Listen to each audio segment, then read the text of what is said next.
Hey friends, welcome to the channel. I'm Tirso and I'm a creative director based in New York City. I'm shooting in the morning, so I'm using a different angle because of the light. I was in the middle of responding to a comment by Nidhi Oza. I hope I didn't butcher your name. I realized that the answer required more than a comment box, so here we are. I want to promote again that I do offer 30-minute mentoring sessions to discuss anything you like in live time. The sessions are free, just click the link in the description below. Nidhi asked, how do you get an entry point at any of the magazines that I want to work for, especially when they don't have any vacancies or openings for a designer? Is there a way to create opportunities? Unfortunately, there's no magic answer to this, which is why I wanted to make a video. It's never just one thing that helps you get a job, so I wanted to go over what you can do to increase your chances. I feel like this should go without saying, but I've heard that people don't apply to most jobs. It could be that they're intimidated by the job posting, or you say you're going to do it later, but you never do. Well, if you don't apply, then the answer is no, so give yes a chance. The biggest mistake I find when people are looking for jobs is that their application isn't actually ready. If you fail to prepare, then you prepare to fail. There's only two things you need to apply for a designer job, which is a portfolio and a resume. This is easier said than done. I know. We all hate putting together the portfolio, but it is the single most important part of your application. Plain and simple, this is how you showcase your skills, and it's going to be very difficult for you to get a job without one. So let's talk about it. It's 2022, you should have an online portfolio. Some creative directors will accept a PDF, but you don't know who the creative director is and what they prefer. For me, an online portfolio at least shows that you're current. Even better if you design a personal site of yours, but if not, use Dribbble, Behance, or any site like that. If you're more junior or entry level, I recommend that you have about 8 to 10 projects in your portfolio. That may seem like a lot, but when I'm looking at junior designer applications, I want to see a breadth of where your skills are at. So I don't mind seeing a lot of work. What I'm looking for is your potential. Do you have illustration experience? Can you do animation graphics? Just showcase what you've done. If you're mid-level, I'd say you should have about 6 to 8 projects, and they should all be strong projects that you're proud of. One weak project can really ruin your portfolio. The reason for this is that you have to demonstrate that you can design consistently. That bad or perhaps weaker project can create doubt in the portfolio. Were the rest of the projects a fluke, or perhaps they were overly art directed? If you're a great designer, then the level of design should never drop. If you get called into an interview, I would add a few more projects outside of your online portfolio, and you should prepare yourself to talk about them. I find it helpful to write down your talking points for each piece. I will be doing a video on how to talk about your work soon, I hope. To simplify for now, talk about the design problem and then how you solved it. Perhaps you were limited to stock photography, or the client had specific asks and you solved it by fill in the blank. Definitely mention the concept and how it influenced your project. Always practice safe design by using a concept. If it's a campaign, mention all the moving parts with it. Did it have print? Did it have digital? Was there video? Perhaps there was a social execution, but make sure to cover all the different platforms that you worked on.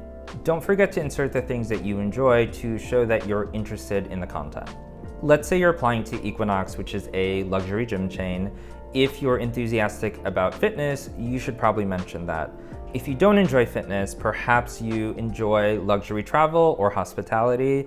In both situations, they align with the Equinox brand. And if you don't enjoy either, you'll probably hate the job. In short, spend a good amount of time really planning your portfolio to make sure you cater it to the companies and magazines you're applying to. I would keep your resume updated every 3 months or so. Anytime you achieve something or you gain a new skill, it should be on the resume. Things about the resume, it should be in a PDF format. You have to give the resume some love. The catch-22 with a designer's resume is that you should probably list typography as a skill. Your resume is a clear representation of your typography skills, and if it's poorly designed, then typography is not one of your skills. If you're not strong in typography, just keep it simple and straightforward.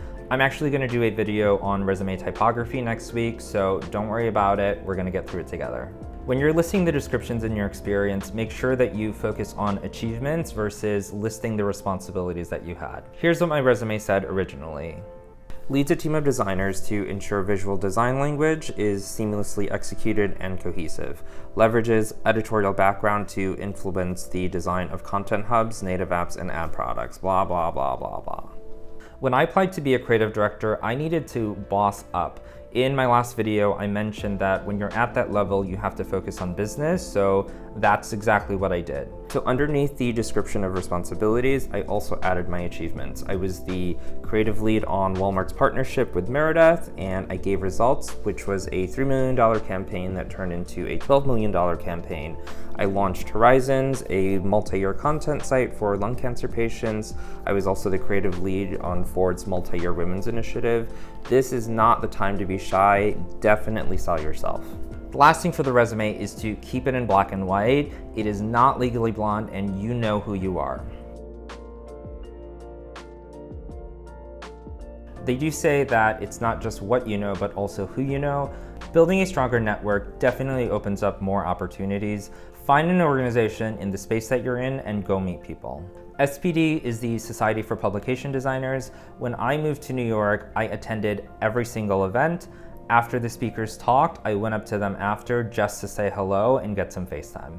AIGA is the main graphic design organization, the American Institute for Graphic Artists. They focus more on design agencies, not sure, but definitely look into them.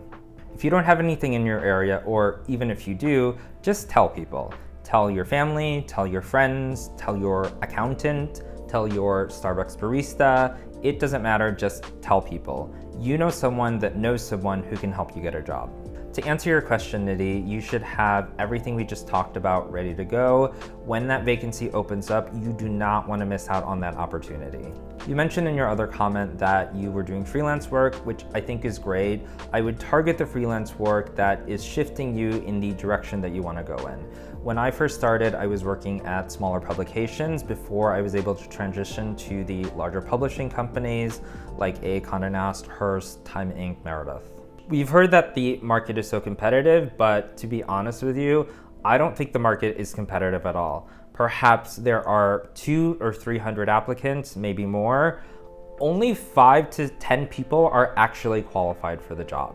And within those 5 to 10 people, apparently common sense isn't so common, so I wanted to mention a few things that really ruin the application process for some applicants. Be professional, which means responding to emails in a polite amount of time.